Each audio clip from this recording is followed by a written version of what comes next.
వరిలో రెండో దఫా ఎరువులు అందించే విషయంలో రైతులకి చాలా సందేహాలుంటాయి. కొత్తగా వ్యవసాయంలో అడుగుపెట్టిన రైతులకి, అదేవిధంగా వ్యవసాయ రంగంలో అంతగా అనుభవం లేని రైతులకి కొన్ని సందేహాలైతే ఉన్నాయి. మనం వరి పైరులో రెండో దఫా ఎరువులు అందించే ప్రధాన ఉద్దేశం అధిక పిలకలు సాధించడం కోసం. కనుక ఇప్పుడు అందించే ఎరువుల విషయంలో చాలా జాగ్రత్తగా ఉండాలి. ఇంకా వరి పంటలో అండి అధిక పిలకలు లేకపోతే అధిక దుబ్బు సాధించాలంటే మొక్కకి ఎటువంటి పోషకాలు అవసరమవుతాయో తెలుసుకుందాం. ఎందుకంటే ఎటువంటి పోషకాలు అవసరమవుతాయో తెలుసుకుంటే ఇంకా ఏ ఎరువులు అందించాలనేది చాలా ఈజీ అయిపోతుంది. ఇక ప్రజెంట్ అండి నాకు తెలిసి అన్ని ప్రాంతాల్లో కూడా ఈ పోషకాలను అందించడానికి కాంప్లెక్స్ ఎరువులు అయితే వేసుకుంటున్నారు. ఎలాగో కాంప్లెక్స్ ఎరువుల టాపిక్ వచ్చింది కనుక ఈ కాంప్లెక్స్ ఎరువుల గురించి కొంచెం డీటెయిల్డ్గా మాట్లాడుకుందాం. ఇంతకుముందు మొక్కకి పోషకాలు అవసరమవుతాయి అనుకున్నాం కదా అధిక పిలకలు రావడం కోసం. ఇంకా ఆ పోషకాల విషయానికి వస్తే అండి ముఖ్యంగా 3 అయితే ప్రధాన పోషకాలు అయితే అవసరమవుతాయండి. ఇంకా ఈ 3 ప్రధాన పోషకాలని నత్రజని, భాస్వరం, పొటాషుగా పిలుస్తారు. దాదాపుగా రైతులందరికీ ఈ విషయం తెలిసే ఉంటుంది. ఇక పోషకాలంటే ఇప్పుడు ఒక ఐడియా వచ్చింది కదా. ఇక కాంప్లెక్స్ ఎరువులు అంటే ఏంటో తెలుసుకుందాం. ముఖ్యంగా అండి కాంప్లెక్స్ అంటే ఒకటి కంటే ఎక్కువ ఎరువులు ఒకే బస్తాలో ఉంటే వాటిని కాంప్లెక్స్ ఎరువులు అంటారు. ఇంకా కాంప్లెక్స్ ఎరువులు అంటే మనకందరికీ తెలుసు 20-20, 28-28, 14-35 ఇటువంటి వాటిని కాంప్లెక్స్ ఎరువులు అంటారు. ఇందులో అండి ఒకటి కంటే ఎక్కువ పోషకాలు ఉంటే వాటినే కాంప్లెక్స్ ఎరువులు అంటారు.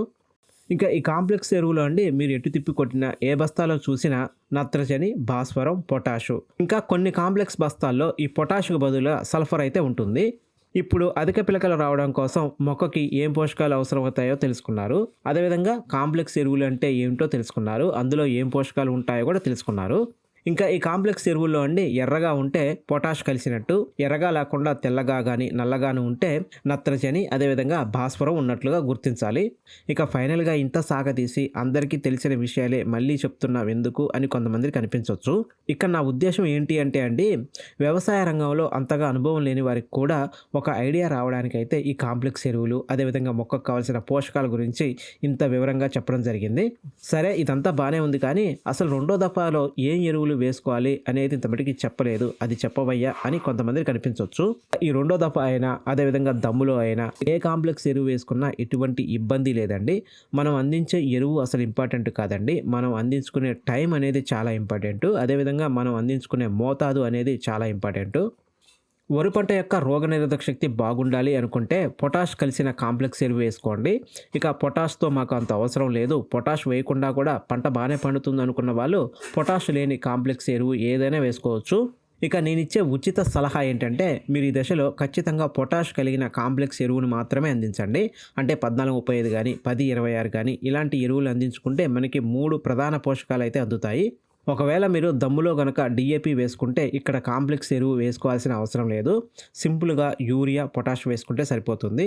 ఇంకా యూరియా విషయానికి వస్తే అండి 25-30 కేజీలు వేసుకుంటే బాగుంటుంది. కానీ చాలా ప్రాంతాల్లో రైతులు ఒక కట్ట అయితే వేస్తుంటారు. ఇంకా దీంతో పాటు అండి పొటాషు 15-20 కేజీలు కూడా వేసుకోండి.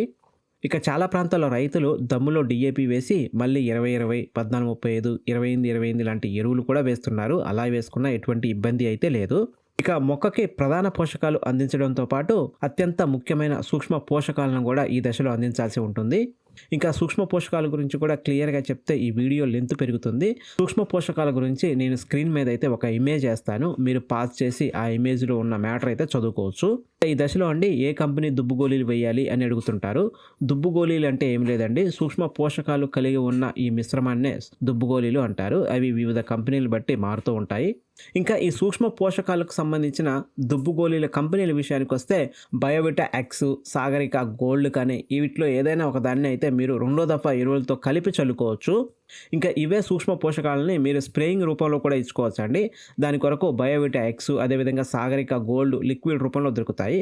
ఇంకా ఇవే కాకుండా మనకి స్వర్ణఫాలు, అగ్రోమిన్ మ్యాక్స్ లాంటి సూక్ష్మ పోషకాలకు సంబంధించిన స్ప్రే చేసుకోవడానికి మనకైతే పోషకాలు అయితే అందుబాటులో ఉన్నాయి. వీటిని ఎకరానికి ఒక 1/2 కేజీ వరకు కొట్టుకోవాల్సి ఉంటుంది. ఇక ఫైనల్గా అండి ఒక విషయం ఎప్పటికీ గుర్తుపెట్టుకోండి, ఇక ఈ రెండో దఫా ఎరువుల్లో ప్రధాన పోషకాలతో పాటు సూక్ష్మ పోషకాలు అందించుకుంటే సరిపోతుంది. అంతకంటే ఎక్కువగా అయితే ఏమీ అవసరం ఉండవు. ఈ 2 రకాల ఎరువులు అందిస్తే పిలకలు ఆటోమేటిక్గా వస్తాయండి. ఇంకా ఈ అధిక పిలకలు సాధించడానికి అండి ఇంకా కొన్ని విషయాలు కూడా ప్రముఖ పాత్ర వహిస్తాయి. అధిక పిలకలు ఎలా సాధించాలి అనే విషయం గురించి ఒక వీడియో అయితే చేస్తాను. అంతేనండి, ఈ వీడియో నచ్చితే లైక్ చేయండి. మరింత వ్యవసాయ సమాచారం తెలుసుకోవడానికి మన ఛానల్ అయితే సబ్స్క్రైబ్ చేసుకోవడం మర్చిపోకండి. Thanks for watching.